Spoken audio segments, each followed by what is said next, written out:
Viewers, இது வரைக்கும் ராணுவத்துல மனிதர்கள் தான் உங்க நாட்டுக்காக கஷ்டப்பட்டு சண்டை போட்டுட்டு இருந்தாங்க. ஆனா இனிமே இந்த மாதிரி ஆளே இல்லாம பறக்கிற ட்ரோன்களும் ஹைபிரிட் ரோபோட்டுகளும் தான் சண்டை போட போகுது. இந்தியா உருவாக்கி வச்சிருக்கிற கேட்ச் வாரியர்ல இருந்து சைனா உருவாக்கி வச்சிருக்கிற குயின் பீ வரைக்கும் இனி மனிதர்களை எதிர்த்து சண்டை போட போற ஆபத்தான ட்ரோன்களையும் மிசைல்ஸ்களையும் பத்தி தான் நம்ம இந்த வீடியோல பார்க்க போறோம். இந்த வீடியோ பிடிச்சிருந்தா லைக் பண்ணுங்க, அப்படியே நம்ம தமிழ் கலாட்டா நியூஸ் சேனலை சப்ஸ்கிரைப் பண்ணி சப்போர்ட் பண்ணுங்க.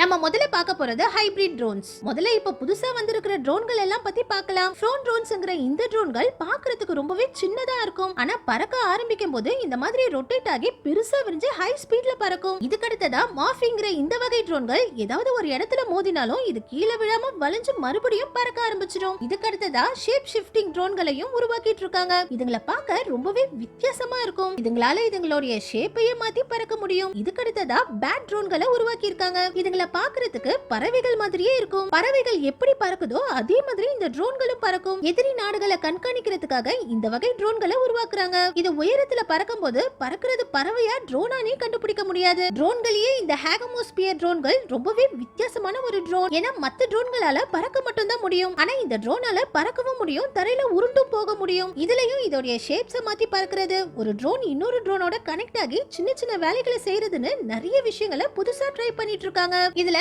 FPV ட்ரோன்னு சொல்ற இந்த ட்ரோன்கள்லயே ரொம்பவும் ஃபாஸ்டா பறக்கிற ட்ரோன்கள். இதுங்க அதிகபட்சமா 510 கிலோமீட்டர் ஸ்பீட் வரைக்கும் பறக்கும். இதனால இந்த சின்ன ட்ரோனை வச்சு பயங்கர ஸ்பீடா எதிரிகளை அட்டாக் பண்ண முடியும். பொதுவா எல்லா ட்ரோன்களும் வயர்லெஸ் சிக்னல்ஸ் மூலமா இயங்குறதுனால இந்த மாதிரி சிக்னல் ஜாம்பர்களை வச்சு ட்ரோன்களை ஈஸியா ஸ்டாப் பண்ணிட்டு இருந்தாங்க. ஆனா இனிமே அதையும் பண்ண முடியாது. உக்ரைன் இப்போ ரஷ்யாவை எதிர்த்து சண்டை போடுறதுக்காகவே வயர்லெஸ் டெக்னாலஜில இயங்காம ஃபைபர் ஆப்டிக் கேபிள்ஸ் மூலமா இயங்குற இந்த ட்ரோன்ஸை உருவாக்கி இருக்காங்க. அதாவது நம்ம எல்லாம் எப்படி நூலை கட்டி காத்தாடி விடுவோமோ அந்த மாதிரி இவங்க இந்த ஃபைபர் ஆப்டிக் கேபிள்ஸை ட்ரோன்ல கட்டி பறக்க விட்டு எதிரிகளை தாக்குறாங்க. இதனால எந்த சிக்னல் ஜாம்பர்களாலையும் இந்த ட்ரோன்களை தடுக்க முடியாது. இந்த ஒரு சின்ன ட்ரோனை வச்சுக்கிட்டு தான் உக்ரைன் ரஷ்யாவுக்கு மிகப்பெரிய பாதிப்புகளை இப்ப ஏற்படுத்திக்கிட்டு இருக்காங்க. ஏன்னா சிக்னல் ஜாம்பர்களால இந்த ட்ரோன்களை தடுக்க முடியாததுனால ரஷ்யாவுடைய முக்கியமான இடங்கள்ல கூட உக்ரைனால ஈஸியா தாக்குதல் நடத்த முடியுது. அடுத்தது குயின் பீ. சைனா உருவாக்கி இருக்க ரொம்பவும் ஆபத்தான ட்ரோன் தான் இந்த ஜூட்டியன் ட்ரோன் மதர்ஷிப். இதை ஏன் குயின் பீன்னு சொல்றாங்கன்னா தேன் கூட்டுக்குள்ள நிறைய தேனீக்கள் இருக்கிற மாதிரி இந்த ஒரு மதர்ஷிப்புக்குள்ள 100 சின்ன சின்ன ட்ரோன்கள் இருக்குது. இதனால எந்த ஏர் டிஃபென்ஸ் சிஸ்டம்னாலயும் இதை தடுக்க முடியாது. இந்த ட்ரோன்கள் இல்லாம இதோட ரெக்கைகள்ல 6 டன் வெயிட் இருக்கிற மிசைல்களும் இருக்குது. இதால தொடர்ந்து 7000 கிலோமீட்டர் பறக்க முடியும். இது 15000 ஃபீட் உயரம் வரைக்கும் பறக்கிறதுனால இதை கண்டுபிடிக்கிறதும் ரொம்பவே கஷ்டம். இதுல இருந்து வெளியாகிற சின்ன சின்ன ட்ரோன்கள் ரேடார் சிக்னலையே கன்ஃபியூஸ் பண்ணி இலக்குகளை கரெக்டா தாக்கும். அதாவது ஒரே நேரத்துல ஒரே இலக்கு நோக்கி நிறைய ட்ரோன்ஸ் போறதுனால ரேடார் சிஸ்டம்னால 1-2 ட்ரோன்களை தான் தடுக்க முடியும். மீதி ட்ரோன்கள் எல்லாம் இலக்குகளை தாக்கிடும். இதனால தான் இத ரொம்பவும் ஆபத்தான ஒரு ட்ரோன் மதர்ஷிப்பா பாக்குறாங்க. அடுத்தது ஹீரான் ட்ரோன். இஸ்ரேல் ஏரோஸ்பேஸ் தான் தி டெசர்ட் ஜெயிண்ட்னு சொல்ற இந்த ட்ரோனை உருவாக்கி இருக்காங்க. இது எதிரி நாடுகளை கண்காணிக்கிறது, இஸ்ரேல் நாட்டு பார்டரை கண்காணிக்கிறது, மிசைல் அட்டாக்ஸ் மூலமா எதிரிகளுடைய இலக்கை தாக்குறதுன்னு நிறைய வேலைகளை செய்து இதால தொடர்ந்து 36 மணி நேரம் பறக்க முடியும். அதிகபட்சமா 7400 கிலோமீட்டர் டிராவல் பண்ணும். இது 1 டன் வெயிட் உள்ள மிசைல்களை எடுத்துட்டு பறக்குது. அதுலயும் மத்த ஹீரான் ட்ரோன்களோட கோஆர்டினேட் பண்ணி ஒரே நேரத்துல நிறைய ட்ரோன்களும் ஒன்னாவும் போய் அட்டாக் பண்ணும். இதுல நைட் விஷன் கேமராவும் இருக்கிறதுனால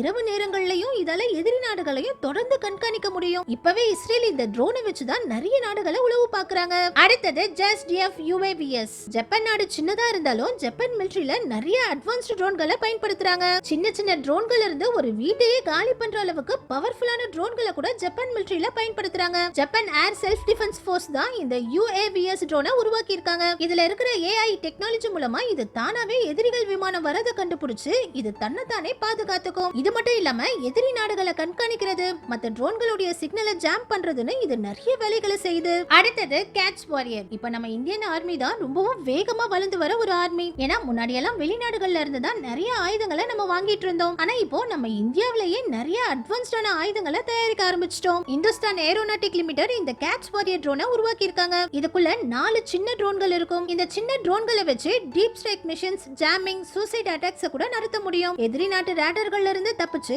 எதிரி நாட்டை கண்காணிக்கவும் முடியும். ஒரு மதர்ஷிப்ல இருந்து மத்த ட்ரோன்களுக்கு எல்லாம் கமெண்ட் கொடுத்து அதுங்களை ஆபரேட் பண்ணவும் முடியும். இப்ப கூட இந்த ட்ரோன்களை பயன்படுத்தி நம்ம இந்திய ராணுவம் எதிரி நாடுகளை கண்காணிக்கிறாங்க. அடுத்தது ஓகே ஹாட்னிக் பி. ரஷ்யா தான் இந்த மான்ஸ்டர் ட்ரோனை உருவாக்கி இருக்காங்க. இத பாக்குறதுக்கு ஒரு ஜெட் மாதிரி இருந்தாலும் இது பைலட்டே இல்லாம இயங்குற ஒரு ட்ரோன் தான். இத ரஷ்யன் ஷேடோ ஹேவ்க்னே சொல்றாங்க. ஏன்னா ரேடார் சிக்னலால கூட இத கண்டுபிடிக்க முடியாதா. இது அதிகபட்சமா 1000 கிலோமீட்டர் ஸ்பீட்ல பறக்குது. 2 டன் வெயிட் உள்ள பாம்புகள் இதுக்குள்ள இருக்குது. இத பார்க்க நார்மலா இருந்தாலும் இதுல 8 கேமராக்களும் சிக்னல் ஜாமிங் சிஸ்டமும் இருக்குது. மத்த ஜாமர்கள் இதோட சிக்னலை கட் பண்ணாலும் இது தானவே இயங்கவும் செய்யும். அதாவது இதுக்கு எந்த கமாண்டுமே கிடைக்கலனாலும் எதிரிகளுடைய அட்டாக்ஸ்ல இருந்து தப்பிச்சு இது தானாவே திரும்பி ரஷ்யாவுக்கு வந்துடும். அடுத்தது குளோபல் ஹேவ். அமெரிக்காவுடைய வேலையே புது புது ஆயுதங்களை தயாரிச்சு மத்த நாடுகளுக்கு அதிக விலைக்கு விக்கிறது தான். இதனாலதான் அமெரிக்கா அடிக்கடி ஏதாவது 2 நாடுகளுக்குள்ள சண்டையை உருவாக்கி அவங்களுடைய ஆயுதங்களை விற்பாங்க. அந்த அமெரிக்கா உருவாக்கின ஒரு மான்ஸ்டர் ட்ரோன் தான் இந்த குளோபல் ஹேக். இது எந்த மிசைல்ஸையும் எடுத்துட்டு போறது இல்ல. ஏன்னா இதோடைய வேலையே